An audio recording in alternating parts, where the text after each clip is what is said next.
रोहित की दीदी समीक्षा की शादी अर्पित से हुई थी। रोहित 20 साल का था जो कि अपना पूरा दिन मोबाइल पर ही निकालता था। कभी पबजी खेलता तो कभी यूट्यूब चलाता। एक दिन अर्पित और समीक्षा समीक्षा के मम्मी पापा से मिलने आते हैं और देखते हैं कि रोहित मोबाइल से हटने को तैयार ही नहीं है। अरे रोहित, तुम्हारी तो आईआईटी की परीक्षा है ना? तुम तैयारी नहीं कर रहे हो परीक्षा की? वो सब तो मोबाइल पर ही हो जाएगा। ये देखिए, ये है गूगल। इससे जो भी पूछो वो सब बता देता है। तो आखिर कागज क्यों बर्बाद करूं? अरे पर तुम इन प्रश्नों की तैयारी बिना लिखोगे कैसे? इसमें क्या है, ये देखिए नोटपैड, बिल्कुल कॉपी जैसा है, इसी पर कर लूंगा। हम जब तुम्हारी उम्र के थे तब हम दोस्त मिलकर प्रश्न हल किया करते थे। उससे हमारी हैंडराइटिंग की भी प्रैक्टिस हो जाती थी और समय का भी अंदाजा लग जाता था। और फिर साथ में हम एक दूसरे की मदद भी कर देते थे अगर कोई अटक जाए तो।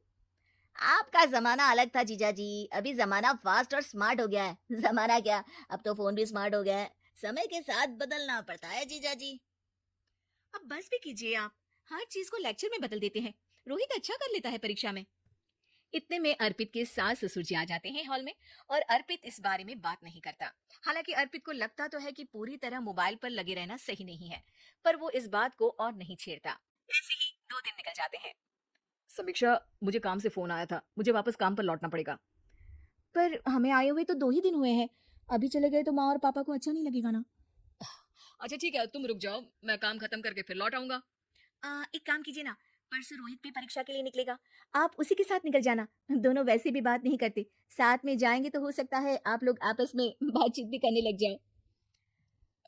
ठीक है, मैं काम को 2 दिन टाल सकता हूँ। उसी रात जब सब खाना खाने बैठे थे तो अर्पित अपने जाने की खबर बाकी लोगों को बताता है।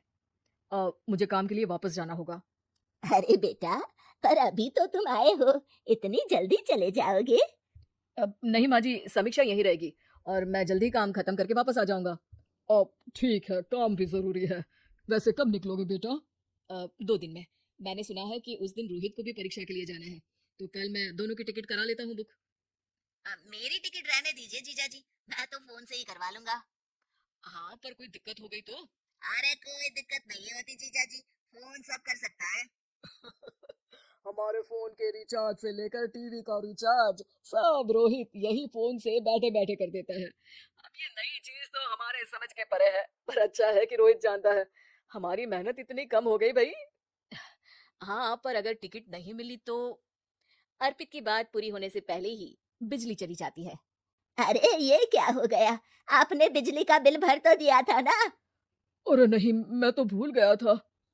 अरे टेंशन मत लो माँ। देखा जीजा जी, आप बिजली का बिल भी भर सकते हो, समय बदल गया है। एक बार फिर अर्पित इस बात पर बहस नहीं करता। अगले दिन जाकर अपनी टिकट करवाता है और पैकिंग कर रहा होता है जब शाम को अचानक से रोहित के चिल्लाने की आवाज आती है। नहीं, प्लीज प्लीज हो जा, ऐसा मत कर यार, प्लीज हो जा। अरे क्या हो गया रोहित? दीदी, सर्वर हैंग हो गया, मेरी टिकट नहीं हो पाई दीदी। क्या मतलब टिकट नहीं हो पाई? इतने में वहां रोहित के मम्मी और पापा भी आ जाते हैं। अरे क्या हो गया? माँ, मेरा टिकट नहीं हो पाया, सर्वर डाउन हो गया। अरे पर तूने तो बोला था कि हो जाएगा। हो जाता है, पर अब क्या करूं, ये क्या हो गया? अब कल की तो कोई बस भी नहीं है, ना ही अब टिकट मिलेगी ट्रेन की कल के लिए। मुझे तो कोई रास्ता नहीं दिख रहा। अब फिर लगता है मेरा ये साल बर्बाद हो जाएगा। घर पर एकदम से दुख का माहौल छा जाता है और सब रोहित को डांटते हैं, पर इतने में अर्पित वहां आ जाता है। आप सब रोहित को क्यों डांट रहे हैं? आपने ही तो उसे बढ़ावा दिया था ना। लेकिन इसकी लापरवाही के कारण इसकी परीक्षा छूट जाएगी। इसने तो हमसे कहा था कि टिकट हो जाएंगे। हे भगवान, अब क्या होगा? चिंता करने की कोई बात नहीं है, मैंने एक एक्स्ट्रा टिकट करवा ली थी।